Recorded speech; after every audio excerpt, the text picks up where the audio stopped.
Hello children, అందరూ ఎలా ఉన్నారు? నేను మీ Krishnamurthy. Welcome to Week Academy. నా పేరు కృష్ణమూర్తి, కెమిస్ట్రీ ఫ్యాకల్టీ. నాకు 16 ఇయర్స్ ఎక్స్పీరియన్స్ ఉంది. ఐఐటి అలాగే నీట్, డిఫరెంట్ ఎంట్రన్స్ ఎగ్జామినేషన్స్లో, డిఫరెంట్ కార్పొరేట్ కాలేజెస్లో కూడా పనిచేస్తున్నాను. అయితే చాలా రోజులు డిలే అయ్యింది. మనకి 2 మార్క్స్ సిరీస్ అనేది ఐపీ సిరీస్ భాగంగా చాలా వీడియోస్ కొన్ని చాలా రోజుల నుంచి అయితే వీడియోస్ అప్లోడ్ చేయలేదు టెక్నికల్ ఇష్యూస్ వల్ల. So please sorry for that. Moreover ఏంటంటే మీరు ఫిజిక్స్ ఎగ్జామ్కి ప్రిపేర్ అవుతూ ఉంటారు, బట్ ఇంకా మనకు హైడ్రోకార్బన్స్ పెండింగ్ ఉండిపోయింది, మీకు అందరికీ తెలిసిందే. ఆ హైడ్రోకార్బన్స్ చాప్టర్ వీడియో కూడా మనం కంటిన్యూ చేస్తున్నాము. 2 మార్క్ ఐపీ సిరీస్లో భాగంగా 2 మార్క్స్లో క్వశ్చన్ అండ్ ఆన్సర్స్లో భాగంగా హైడ్రోకార్బన్స్ ఆర్గానిక్ కెమిస్ట్రీలో హైడ్రోకార్బన్స్ చాప్టర్ ఉండిపోయింది.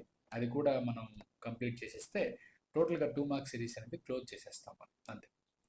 సో నా ఛానల్లో కంటెంట్ కానీ నచ్చితే సబ్స్క్రైబ్ చేసుకోండి, వీలైతే మీ ఫ్రెండ్స్కి అయితే షేర్ చేసుకోండి. IP first year, intermediate first year ఎవరైతే ఎగ్జామ్ రాస్తున్నారో 17th ఎగ్జామ్కి మనం ఏంటంటే ఫుల్ లెంత్గా ప్రతి డీటెయిల్డ్ ఇన్ఫర్మేషన్ ప్రతి సెక్షన్ గురించి, అలాగే model paper and guest papers కూడా మనం డిస్కస్ చేస్తాము, రైట్? సో దాన్ని కూడా నేను అప్లోడ్ అయితే చేస్తాను. Let us move on to the video. హైడ్రోకార్బన్స్లో అయితే మనం అబ్జర్వ్ చేస్తే 2 మార్క్ క్వశ్చన్లో ఫస్ట్ క్వశ్చన్ ఉంది చూడండి. What is substitution reaction, explain with 1 example. ఇది మనకి గ్రేడ్ 10లో కూడా ఈ క్వశ్చన్ చదివే ఉంటారు, ఆబ్వియస్లీ మీకు తెలిసిందే. నార్మల్గా ఏంటంటే సబ్స్టిట్యూషన్ రియాక్షన్ అనేది ఒక టైప్ ఆఫ్ కెమికల్ రియాక్షన్. దీంట్లో ఒక యాటమ్ రీప్లేస్ చేసి ఇంకో యాటమ్ పెడితే దాన్నే మనం సింపుల్గా సబ్స్టిట్యూషన్ అంటాం. అంటే ఒక మాలిక్యూల్లో atom or group of atoms in molecule is replaced by another atom or group of atoms. So జనరల్గా ఆల్కేన్స్ కానీ తీసుకుంటే, ఆల్కేన్స్ అంటే ఆర్హెచ్ అని రాసుకుంటున్నాను. సో ఆర్హెచ్ అంటే ఆల్కేన్స్ అంటున్నాము, ఆర్హెచ్. సో దీంట్లో X2 అంటే హాలోజన్తో ట్రీట్ చేసాం అనుకోండి, అంటే ఎక్స్ఎక్స్గా రాసుకుంటే దీంట్లో హెచ్ ఉంది, ఆ హెచ్ ప్లేస్లో ఏమొస్తుంది, ఆర్ఎక్స్ వస్తుంది. అంటే మనం ఆల్కేన్లో ఉండే హైడ్రోజన్ యాటమ్ రీప్లేస్ చేసి హాలోజన్ మాలిక్యూల్ ఉండే ఎక్స్ అనేది మనం అక్కడ రీప్లేస్ చేసాము. So it is an example of a substitution reaction అంటాము. దానికే మీరు ఏంటంటే మీథేన్ ప్లస్ క్లోరిన్ అని చూస్తే ఫస్ట్ మీకు మెథైల్ క్లోరైడ్ వస్తుంది in the presence of sunlight. మళ్ళీ క్లోరిన్తో రియాక్ట్ చేసాం అనుకోండి, CH2Cl, ఇంకొక క్లోరిన్తో రియాక్ట్ చేసి CHCl3 వస్తుంది. లాస్ట్గా మనకు వచ్చేది CCl4. అలా ఏంటంటే ఎన్ని హైడ్రోజన్ ఆటమ్స్ అయితే ఉంటాయి అన్ని హైడ్రోజన్ ఆటమ్స్ కూడా రీప్లేస్ అయిపోతాయి. అదే మనకి సబ్స్టిట్యూషన్ రియాక్షన్ అంటాం. సెకండ్ క్వశ్చన్ కానీ చూస్తే వాట్ ఈస్ ఫ్రెడెల్-క్రాఫ్ట్స్ ఆల్కైలేషన్ అన్నాడు. ఫ్రెడెల్-క్రాఫ్ట్స్ ఆల్కైలేషన్ అనేది it is an example of aromatic electrophilic substitution reaction అంటాం. అంటే ఎలక్ట్రోఫిలిక్ సబ్స్టిట్యూషన్ రియాక్షన్స్ అనేవి జనరల్గా characteristic reactions of aromatic compounds. Aromatic కంపౌండ్స్కి one of the best example మీకు అందరికీ తెలిసిందే, అదే బెంజీన్. బెంజీన్లో మనకి తెలుసు 8 మార్క్స్ చాలా ఇంపార్టెంట్ క్వశ్చన్ కూడా. 5 ఆరోమాటిక్ ఎలక్ట్రోఫిలిక్ సబ్స్టిట్యూషన్ రియాక్షన్స్ ఉన్నాయి. దాంట్లో ఒకటి ఏంటంటే ఆల్కైలేషన్. సో ఇది నేమ్డ్ రియాక్షన్. అయితే దీంట్లో ఆల్కైలేషన్ అంటే replacement of hydrogen atom by an alkyl group. Replacement of hydrogen atom అంటే ఎవరిది? బెంజీన్లో ఉండే ఒక హైడ్రోజన్ ఆటమ్ అనేది రీప్లేస్ చేసి మనం ఏం పెడుతున్నామంటే మెథైల్ గ్రూప్ అనేది పెడుతున్నాము. సో బెంజీన్ అనేది when it is treated with alkyl halide అంటే general formula RX, in the presence of anhydrous aluminium chloride alkyl benzenes అనేవి ఫామ్ అవుతాయి. దాన్ని మనం ఫ్రెడెల్-క్రాఫ్ట్స్ ఆల్కైలేషన్ అంటాం. అంటే ఇక్కడ తప్పించాడు CH3Cl, ఇది ఆల్కైల్ హాలైడ్కి ఎగ్జాంపుల్. మెథైల్ క్లోరైడ్ అంటే ఈ హెచ్ తీసి హెచ్ ప్లేస్లో మనం ఏం పెడుతున్నాము, CH3 పెడుతున్నాము. ఒక యాటమ్ తీసి ఇంకొక యాటమ్ కానీ గ్రూప్ ఆఫ్ యాటమ్స్ కానీ పెడితే దాన్ని సబ్స్టిట్యూషన్ అన్నాం. అయితే హైడ్రోజన్ అనేది ఎలక్ట్రోఫైల్ కాబట్టి ఆ హైడ్రోజన్ ఎలక్ట్రోఫైల్ తీసి ఇంకొక ఎలక్ట్రోఫైల్ మనం అటాచ్ చేస్తున్నాం. ఇక్కడ ఎలక్ట్రోఫైల్ ఎవరు? మెథైల్. అంటే CH3+ అనేది ఎలక్ట్రోఫైల్గా తీసుకుంటాము. ఆ CH3+ ఎలక్ట్రోఫైల్ అంటే మనం సబ్స్టిట్యూట్ చేస్తున్నాము. So we get this C6H5CH3, దీన్నే మనం టొలీన్ అంటాం. This is called Friedel Crafts alkylation. అర్థమవుతుంది అనుకుంటా. ఏమైనా డౌట్స్ ఉన్నా కూడా కామెంట్ బాక్స్లో అయితే కామెంట్ చేయండి, రైట్? ఇమీడియట్గా అయితే రెస్పాండ్ అవుతాను. నెక్స్ట్ మనకి ఉన్న క్వశ్చన్ ఏంటంటే వాట్ ఈస్ ఫ్రెడెల్-క్రాఫ్ట్స్ ఎసైలేషన్ అన్నాడు. సిమిలర్గా ఇది కూడా ప్రీవియస్ క్వశ్చన్ లాగానే ఇక్కడ కూడా ఏంటంటే బెంజీన్ అనేది ఎసైల్ యాసిడ్ అనైడ్రేట్తో కానీ ట్రీట్ చేస్తే either acid halide or acid anhydride. Acid హాలైడ్నే మనం ఎసైల్ హాలైడ్ అంటాం. సింపుల్గా మీకు అర్థం కావాలంటే ఎసైల్ హాలైడ్ ప్లేస్లో మీరు యాసిడ్ హాలైడ్ రాసుకున్నా కూడా కరెక్టే.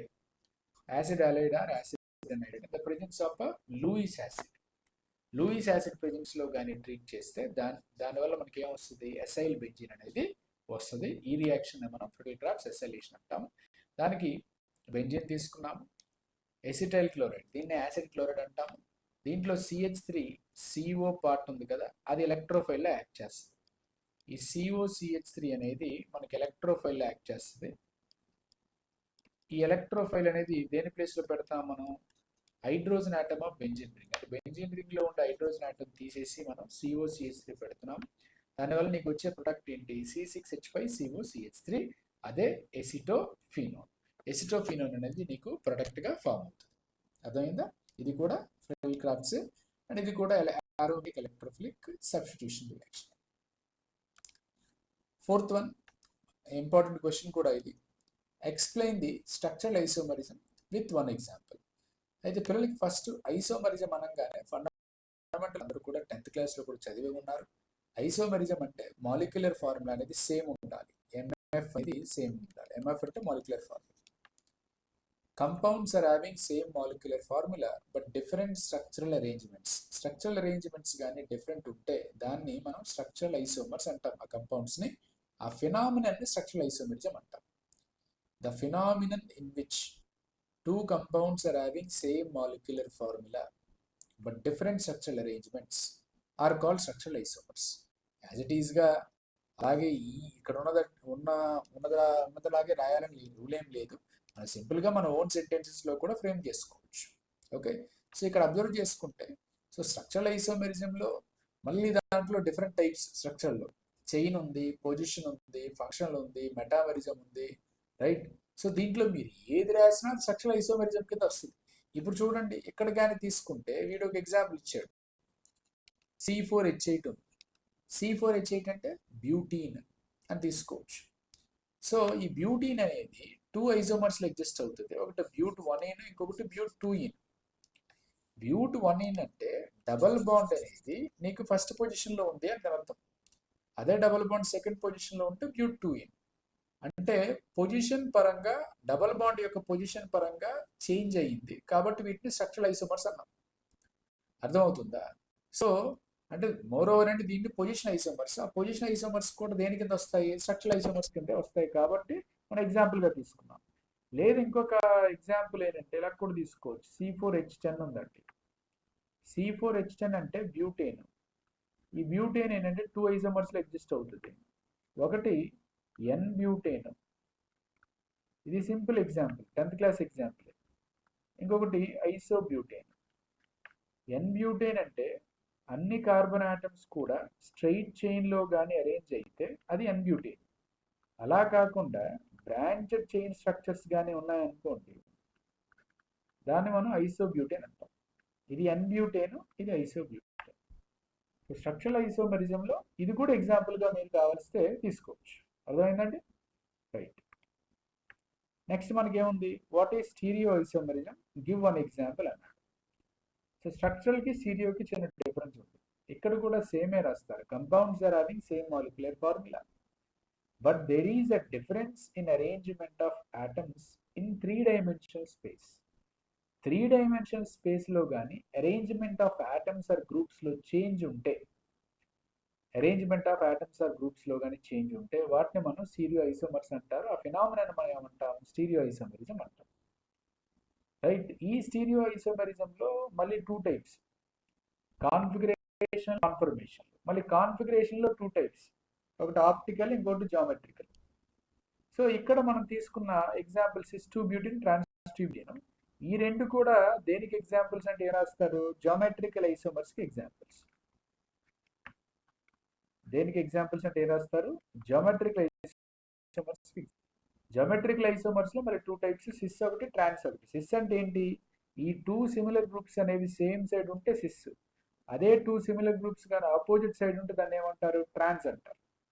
సో ఈ రెండు సేమ్ సైడ్ అండ్ ఈ రెండు ఆపోజిట్ సైడ్, ఒకటేమో సిస్ ఇంకొకటేమో ట్రాన్స్. ఓకేనా? అది కూడా జామెట్రికల్ ఐసోమరిజం కూడా ఎగ్జాంపులే కాబట్టి స్టీరియో ఐసోమర్స్ తీసుకోవచ్చు. అర్థమవుతుందా? లేదు సార్ నేను ఆప్టికల్ ఐసోమర్ రాద్దాం అనుకుంటున్నాము అని అంటే మనకి ఫస్ట్ ఇయర్లో ఆప్టికల్ ఐసోమరిజం రాయాల్సిన అవసరం లేదు. ఫస్ట్ ఇయర్లో అకార్డింగ్ టు మనకి తెలుగు అకాడమీ ప్రకారం అయితే ఆప్టికల్ ఐసోమరిజం ఫస్ట్ ఇయర్లో ఇంట్రడ్యూస్ చేయరు కాబట్టి రాయకూడదు. ఓకేనా? ప్యాటర్న్ బట్టి అయితే రాయకూడదు. మీరు కాంపిటేటివ్ ఎగ్జామ్కి ప్రిపేర్ అవుతున్నా కూడా రాయకూడదు. ఓకేనా? Next 6th and 7th questions ఒకసారి చూడండి. Karash effect is not applicable to the addition of HI to an alkene Y. ఒక్కొక్కటి స్టెప్ వైజ్ నేర్చుకుందాం. కరాష్ ఎఫెక్ట్ అన్నా, పరాక్సైడ్ ఎఫెక్ట్ అన్నా, యాంటీ మార్కోనిక్ ఆఫ్ ఎడిషన్ అన్నా ఒకటే. అర్థమవుతుందా? ఆల్కీన్ అనేది జనరల్గా ఆల్కీన్స్ యొక్క క్యారెక్టరిస్టిక్ రియాక్షన్స్ ఏంటి? Addition reactions. ఈ ఎడిషన్ రియాక్షన్స్లో పార్టిసిపేట్ చేసేటప్పుడు ఏ అన్సిమెట్రికల్ ఆల్కీన్కైనా హైడ్రోజన్ ఆలైడ్ యాడ్ చేసేటప్పుడు రైట్ మీరు ఏం తీసుకోవాలి? అన్సిమెట్రికల్ ఆల్కీన్ తీసుకోవాలి. సిమెట్రికల్ ఆల్కీన్కి Markovnikov, anti Markovnikov applicable అవ్వదు. అన్సిమెట్రికల్ ఆల్కీన్కి ఏం యాడ్ చేసాము? హెచ్ఎక్స్ హైడ్రోజన్ ఆలైడ్ యాడ్ చేసాం. హైడ్రోజన్ ఆలైడ్ యాడ్ చేసేటప్పుడు మనం 2 రూల్స్ ఫాలో అవుతాం. మీకు అందరికి తెలిసిందే. ఒకటి ఎంఆర్, ఇంకొకటి ఏఎంఆర్ అంటాం. మనకు షార్ట్ కట్లో రాస్తున్నాం అర్థం కావడానికి, అంతే ఇంకేం కాదు. ఎంఆర్ అంటే మార్కోనిక్ ఆఫ్ రూల్, ఏఎంఆర్ అంటే anti మార్కోనిక్ of rule.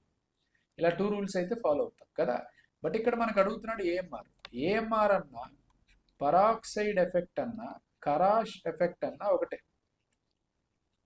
Peroxide presence లో జరుగుతుంది కాబట్టి అది పరాక్సైడ్ ఎఫెక్ట్. అర్థమవుతుందా? ఏదైనా నేర్చుకోవచ్చు. అది వీడేమంటున్నాడంటే కరాష్ ఎఫెక్ట్ అనేది it is not applicable to addition of HI. Addition of hydrogen iodide కి అప్లికేబుల్ అవ్వదు అని అంటున్నాడు. జనరల్ గా మీరు హెచ్ఐ యాడ్ చేద్దాం అనుకుంటున్నారు, మీరు ఆల్కీన్ కి బ్రేక్ చేయాలిగా. బ్రేక్ చేసేటప్పుడు మీకు వచ్చే రాడికల్స్ ఏంటంటే అయోడిన్ రాడికల్ ఒకటి, అలాగే హెచ్ రాడికల్ ఒకటి. ఈ అయోడిన్ రాడికల్స్ ఏవైతే ఉన్నాయో ఈ అయోడిన్ రాడికల్స్ అనేవి జనరల్గా చాలా అన్స్టేబుల్ ఫ్రీ రాడికల్స్ అనమాట. ఈ అన్స్టేబుల్ ఫ్రీ రాడికల్స్ ఏం చేస్తాయంటే ఈజీగా ఈ ఐ రాడికల్ అనేది ఇంకొక ఐ రాడికల్తో కంబైన్ అయిపోయి I2 మాలిక్యూల్ అనేది ఫామ్ చేసేస్తాయి. I2 మాలిక్యూల్ ఎప్పుడైతే ఫామ్ చేసేస్తాయో ఈ ఐ రాడికల్ వెళ్ళి అయోడిన్ రాడికల్ వెళ్ళి ఆల్కీన్ లేదు కదా, ఎడిషన్ జరగట్లేదు కదా. అర్థమవుతుందా? అందుకనే మనం Kharasch effect is not operated in case of hydrogen iodide అని చెప్తాం. ఓకేనా? అది 6th question. Next, what is meant by torsional strain అంటాం. జనరల్గా టార్షనల్ స్ట్రెయిన్ అనే కాన్సెప్ట్ ఎక్కడ వస్తుందో తెలియాలి. టార్షనల్ స్ట్రెయిన్ అనేది కాన్ఫర్మేషనల్ ఐసోమెరిజం అనే కాన్సెప్ట్లో వస్తుంది. కాన్ఫర్మేషనల్ ఐసోమెరిజం అనేది ఎవరు ఎగ్జిబిట్ చేస్తారు? ఓన్లీ ఆల్కేన్స్ మాత్రమే ఎగ్జిబిట్ చేస్తాయి. ఈ ఆల్కేన్స్ అనేవి మేజర్గా ఈథేన్ తీసుకుంటే దెర్ ఆర్ 2 పాసిబుల్ కాన్ఫర్మేషన్స్. ఒకటి ఎక్లిప్స్డ్, ఇంకొకటి స్టాగర్డ్. ఓకేనా? ఒకటి ఎక్లిప్స్డ్, ఇంకొకటి స్టాగర్డ్. ఎక్లిప్స్డ్ కాన్ఫర్మేషన్లో మాత్రమే మనకి టార్షనల్ స్ట్రెయిన్ అనేది చూస్తాం. అయితే జనరల్గా మీరు ఎక్లిప్స్డ్ కాన్ఫర్మేషన్ అనేది అంటే ఒక స్టాగర్డ్ కాన్ఫర్మేషన్ ఎక్లిప్స్డ్ కాన్ఫర్మేషన్గా మారేటప్పుడు ఇవి ఫ్రంట్ కార్బన్ అనుకుంటే నేను ఈథేన్కి రాసుకోవచ్చు, లేకపోతే ప్రోపేన్కి రాసుకోవచ్చు, లేకపోతే బ్యూటేన్కి అని రాసుకోవచ్చు.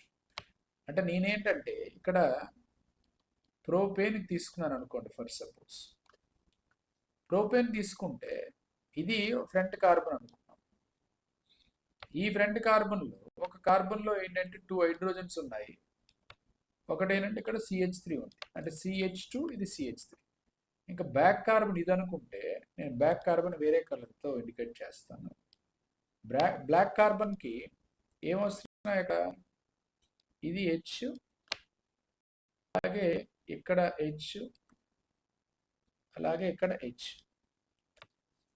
సో మీరు నోటీస్ చేసినట్లయితే అన్ని సిమిలర్ ఆటమ్స్ ఆర్ గ్రూప్స్ అనేవి అంటే ఇక్కడ HH ఇంటరాక్ట్ అవుతున్నాయి, HH ఇంటరాక్ట్ అవుతున్నాయి, ఇక్కడ CH3H ఇంటరాక్ట్ అవుతున్నాయి. ఆల్మోస్ట్ ఎక్లిప్స్డ్ కాన్ఫర్మేషన్ అంటే ఇలా వస్తుంది. 1 atom or group is place 1 above the other. దానివల్ల ఎప్పుడైతే ఈ కార్బన్ హైడ్రోజన్ బాండ్స్ అనేవి వెరీ క్లోజ్గా ఉంటాయో ఈ రెండింటికి ఇంటరాక్షన్ ఏర్పడుతుంది.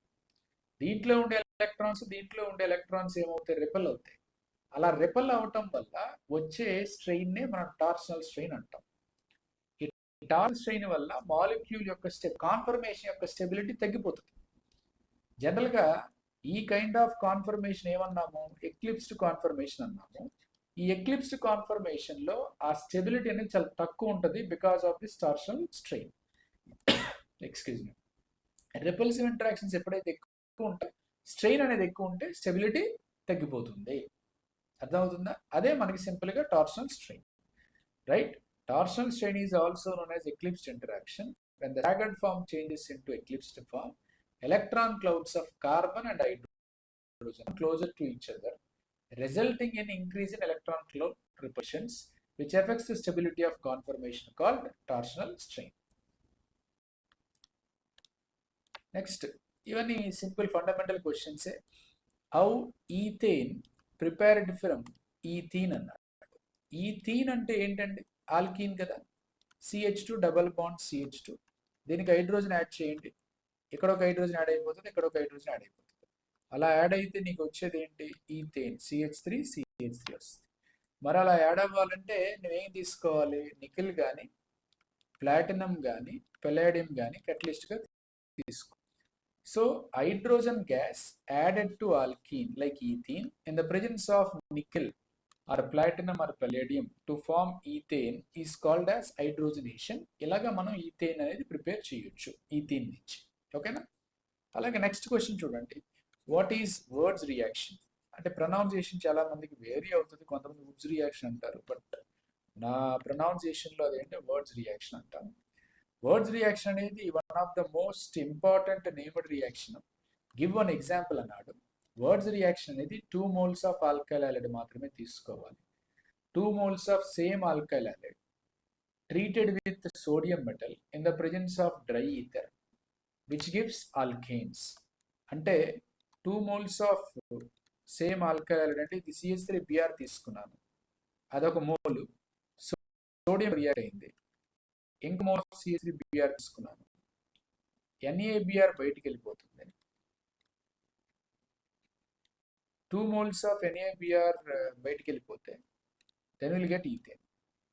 ఏమొస్తుంది? ఈథేన్ వస్తుంది. లైక్ దట్ మనకి ఏంటంటే we can prepare ethane. So ఈ CH3Br నుంచి దీన్నే మనం వర్డ్స్ రియాక్షన్ అంటాం. అంటే ఇక్కడ 1 కార్బన్ ఆల్కైల్ హాలైడ్ కానీ తీసుకుంటే నీకు వచ్చేది 2 carbon alkane. 1 carbon alkyl halide తీసుకుంటే 2 కార్బన్ ఆల్కేన్ అనేది వస్తుంది. ఓకేనా? నెక్స్ట్ మనకున్న క్వశ్చన్ చూడండి, 10th question.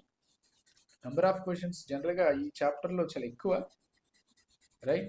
Explain Kolbe's electrolytic method with an example అన్నాడు. అంటే సింపుల్గా కోల్ బేస్ ఎలక్ట్రోలైసిస్ అంటాం. First of all Kolbe's ఎలక్ట్రోలైసిస్లో మీరు తీసుకోవాల్సింది ఏంటంటే aqueous salt solution of sodium or potassium salts of carboxylic acid. Sodium or potassium salts of carboxylic యాసిడ్నే RCOONA or దీన్నే మనం RCOOK అని రాస్తాం. ఏదర్ సోడియం సాల్ట్స్ కానీ ఆర్ పొటాషియం సాల్ట్స్ కానీ తీసుకుంటారు. Sodium or potassium salts of salt solution of aqueous solution తీసుకుంటే దీన్ని ఎలక్ట్రోలైసిస్ పాస్ చేస్తే you will get alkanes and carbon dioxide at anode. యానోడ్కు ఆల్కేన్ కార్బన్ డైఆక్సైడ్ వస్తుంది. క్యాథోడ్ దగ్గర ఆ base NaH salts sodium salts తీసుకుంటే సోడియం హైడ్రాక్సైడ్ వస్తుంది, potassium salts తీసుకుంటే పొటాషియం హైడ్రాక్సైడ్ వస్తుంది, ప్లస్ హైడ్రోజన్ అనేది లిబరేట్ అవుతుంది ఎక్కడ? క్యాథోడ్ దగ్గర. అర్థమవుతుందా? అంటే ఇప్పుడు మీకు CH3COONA అని ఇచ్చాడు, ఇది 2 moles. యాక్వియస్ సాల్ట్ సొల్యూషన్ అన్నాను అంటే వాటర్లో డిజాల్వ్ చేశాను, ఎలక్ట్రోలైసిస్ సబ్జెక్ట్ చేస్తే నీకు వచ్చింది ఏంటి? ఈథేన్ అలాగే కార్బన్ డైఆక్సైడ్. ఈ 2 ప్రొడక్ట్స్ ఏ ఎలక్ట్రోడ్ దగ్గర వస్తాయంటే యానోడ్ దగ్గర వస్తాయి. అలాగే H2NaOH ఈ 2 ప్రొడక్ట్స్ ఎక్కడ వస్తాయంటే క్యాథోడ్ దగ్గర వస్తాయి. అర్థమైందా? అదే మనకి సింపుల్గా కోల్ బేస్ ఎలక్ట్రోలైసిస్ అంటాం. ఓకే, అలాగే next right the halogenations of methane అన్నాడు. హాలోజినేషన్ ఆఫ్ మీథేన్ అంటే మీథేన్ అనేది CH4. హాలోజినేషన్ అంటే hydrogen atom of an alkane. ఆల్కేన్లో ఉండే హైడ్రోజన్ ఆటమ్ అనేది it is replaced by halogen atom. Halogen ఆటమ్తో రీప్లేస్ చేస్తే in the presence of sunlight or UV light is known as substitution reaction. Halogen replace చేస్తున్నాం కాబట్టి అదే substitution reaction halogenation అంటాం. ఇది మీకు 10th క్లాస్లో కూడా చదివే ఉన్నారు. CH4 మీథేన్ తీసుకొని ఒక్కొక్క హైడ్రోజన్ రీప్లేస్ చేయండి ఒక్కొక్క క్లోరిన్తో. మీకు ఫస్ట్ CH3Cl వస్తుంది, ఇంకో హైడ్రోజన్ రీప్లేస్ చేస్తే CH2Cl2, ఇంకోటి రీప్లేస్ చేస్తే CHCl3, ఇంకోటి రీప్లేస్ చేస్తే CCl4. అంటే అట్ ద ఎండ్ వచ్చేసరికి all hydrogen atoms of methane are replaced by halogens. It will give CCl4. So first one CH3Cl, chloromethane, dichloromethane, తర్వాత ట్రైక్లోరోమీథేన్. దీన్నే మనం ట్రైక్లోరోమీథేన్ని కామన్గా ఏమంటాం అంటే క్లోరోఫామ్ అంటాం. తర్వాత టెట్రాక్లోరోమీథేన్ ఆర్ కార్బన్ టెట్రాక్లోరైడ్. రాసేటప్పుడు నేమ్స్ కూడా మెన్షన్ చేయండి. ఆర్గానిక్ కెమిస్ట్రీలో కంపౌండ్ ఫామ్ అవుతుందంటే ఆ కంపౌండ్ అనేది ప్రొడక్ట్ అయితే కంపల్సరీగా నేమ్స్ అనేది రాయటం మంచిది, రిప్రజెంటేషన్ అవుతుంది. అర్థమవుతుందా? Okay. Next, what is the product obtained when methane react with steam? Direct question. Methane అంటే CH4, స్టీమ్ అంటే water, in the presence of nickel almost at very high temperature like 1273 kelvin దగ్గర తీసుకుంటే మీకు ఏమొస్తుంది? Carbon monoxide and hydrogen. ఇవే మనకు వచ్చే products. CO+H2 అనేది రాసేసేయాలి. ఓకేనా? నెక్స్ట్ మనకున్నది స్టేట్ మార్కోనికావ్స్ రూల్ అన్నాడు. ఇందాక చెప్పాను AMR ఒకటి ఉంది, MR ఒకటి ఉంది. ఇది కూడా చాలా ఇంపార్టెంట్ క్వశ్చన్. మార్కోనికావ్ రూల్ అంటే మీకేం చెప్పాను? అన్సిమెట్రికల్ ఆల్కీన్ తీసుకోమన్నాను. అన్సిమెట్రికల్ ఆల్కీన్ అంటే ఇక్కడ ప్రోపీన్ తీసుకుంటున్నాను. మీరు హైడ్రోజన్ ఆలైడ్ కానీ ఏదైనా ఒక సబ్స్ట్రేట్ యాడ్ చేసేటప్పుడు ఏదైతే యాడ్ చేస్తున్నామో ఆ యాడింగ్ మాలిక్యూల్ని మనం ఎడెండమ్ అంటాం. ఏమంటాం దాన్ని? ఎడెండమ్ అంటాము. ఇది H+ అండ్ Br-. అంటే Br- అనేది నెగిటివ్ పార్ట్. మార్కోనికావ్ రూల్ ఏమని స్టేట్మెంట్ చేస్తుందంటే negative part of the adding molecule is added to that double bonded carbon having lesser number of hydrogens. ఇక్కడ CH ఉంది, ఇక్కడ మీకేముంది? ఇక్కడ CH2 ఉంది. చూడండి, ఇక్కడ CH2 ఉంది. దీంట్లో 2 హైడ్రోజన్స్ ఉంటే దీంట్లో 1 హైడ్రోజన్. ఎక్కడైతే లెస్ నెంబర్ ఉందో అక్కడ మాత్రమే యాడ్ అవుతుంది. లెస్ నెంబర్ ఎక్కడ ఉంది? ఇక్కడ ఉంది. కాబట్టి ఏంటి అక్కడ నెగిటివ్ పార్ట్ దగ్గర ఏమొస్తుంది? CH3, CHBr and CH3. ఇక్కడ H యాడ్ అయిపోయింది, ఇక్కడ Br యాడ్ అయిపోయింది. నీకు 2 బ్రోమో ప్రోపేన్ వచ్చింది. అలా వస్తే అది మార్కోనికావ్స్ ప్రొడక్ట్ అని అంటాము. మార్కోనికావ్ రూల్ ఫాలో అయింది కాబట్టి అదే మనకి మేజర్ ప్రొడక్ట్. ఎందుకంటే ఇక్కడ Br- యాడ్ అవుతుందంటే ఈ కార్బన్కి వచ్చే పాజిటివ్ ఛార్జ్ అనేది సెకండరీ కార్బోకాటయాన్. ఒకవేళ నాకు Br- ఇక్కడ యాడ్ అవ్వాలంటే CH2 దగ్గర యాడ్ అవ్వాలంటే ఆ కార్బన్ దగ్గర ఒకవేళ పాజిటివ్ ఛార్జ్ ఫామ్ అయితే మీకు వచ్చే కార్బోకాటయాన్ ఏమవుతుంది? Primary carbocation. ప్రైమరీ కార్బోకాటయాన్ జనరల్గా అన్స్టేబుల్ కాబట్టి సెకండరీ కార్బోకాటయాన్ మోర్ స్టేబుల్ కాబట్టి అదే తీసుకుంటాం. ఓకేనా? నెక్స్ట్ 14th క్వశ్చన్ చూడండి. Right the bond enthalpy of carbon carbon single bond, double bond and triple bond in kJ/mol. జనరల్గా మీకు ఈ పర్టికులర్ టైప్ ఆఫ్ క్వశ్చన్స్ అనేవి రేర్. ఎందుకంటే వాల్యూ బేస్డ్ వాల్యూ రిమెంబరింగ్ అనేది చాలా కష్టం. ఎంతో బయాడ్ చేస్తే తప్ప వాల్యూస్ అనేవి గుర్తుండవు. బట్ మనకు ఒక లాజిక్ తెలిసి carbon carbon single bond, double bond, triple bond అన్నిటికన్నా స్ట్రాంగర్ బాండ్ ఏదంటే ట్రిపుల్ బాండ్. అన్నిటికన్నా వీకర్ బాండ్ ఏంటంటే సింగిల్ బాండ్. డబుల్ బాండ్ మీడియంగా ఉంటుంది, ట్రిపుల్ బాండ్ కన్నా వీక్ బాండ్ కన్నా స్ట్రాంగ్ అన్నట్టు. అర్థమవుతుందా? సో ఇది మనకి సింగిల్ బాండ్స్ కానీ తీసుకుంటే వీక్ కాబట్టి దీన్ని ఈజీగా బ్రేక్ చేయొచ్చు. ఈజీ ఇన్ ద సెన్స్ ఏంటంటే ట్రిపుల్ బాండ్ డబుల్ బాండ్తో పోల్చుకుంటే ఈజీగా బ్రేక్ చేయొచ్చు. అర్థం అది అంటే విచ్ రిక్వైర్స్ లెస్ ఎనర్జీ, తర్వాత మోడరేట్, తర్వాత more energy is required. More energy కావాలి. అర్థమవుతుందా? సో ఇక్కడ అబ్జర్వ్ చేసుకుంటే ట్రిపుల్ బాండ్కి అరౌండ్ 823 kJ/mol, డబుల్ బాండ్కి 681, సింగిల్ బాండ్కి 348. ఓకేనా? బాండ్ ఎంథాల్పీ అంటే స్ట్రెంగ్త్ ఎక్కువ దేనికి అవసరం అంటే ట్రిపుల్ బాండ్కి. ఎక్కువ ఎనర్జీ బ్రేక్ చేయడానికి ఎక్కువ ట్రిపుల్ బాండ్కి అవసరం. అది గుర్తుపెట్టుకుంటే దాన్ని బట్టి మీకు వాల్యూస్ అనేవి అసెండింగ్ ఆర్డర్లో రాయాలి, డిసెండింగ్ ఆర్డర్లో రాయాలి అనేది గుర్తుంటుంది. ఓకేనా? రైట్. ఈ పర్టికులర్ చాప్టర్లో మనకు last question, what is sulphonation of benzene? ఇది కూడా ఆరోమాటిక్ ఎలక్ట్రోఫిలిక్ సబ్స్టిట్యూషనే. ఎలాగా? క్రెడిల్క్రాఫ్ట్స్ ఆల్కైలేషన్ అసైలేషన్ చదివాం కదా, దానిలాగా ఇది కూడా. ఓకేనా? సో దీంట్లో hydrogen atom of the benzene replaced by sulphonic acid group in a ring is called sulphonation. Benzene కానీ మనకి కాన్సన్ట్రేటెడ్ H2SO4 తో ట్రీట్ చేస్తే దాన్నే మనం ఫ్యూమింగ్ సల్ఫ్యూరిక్ యాసిడ్ అంటాము. దాంతో ట్రీట్ చేస్తే మీకు benzene connected with SO3H group వస్తుంది. దీన్నే బెంజిన్ సల్ఫోనిక్ యాసిడ్ అంటాం. అంటే బెంజిన్లో ఉండే హైడ్రోజన్ ఆటమ్ని మనం ఏంటంటే SO3 అనే ఆటంతో SO3 అనే గ్రూప్తో రీప్లేస్ చేసాము. So that is nothing but aromatic electrophilic substitution. But సింపుల్గా దీన్ని మనం సల్ఫోనేషన్ అంటాం. అర్థమవుతుందా?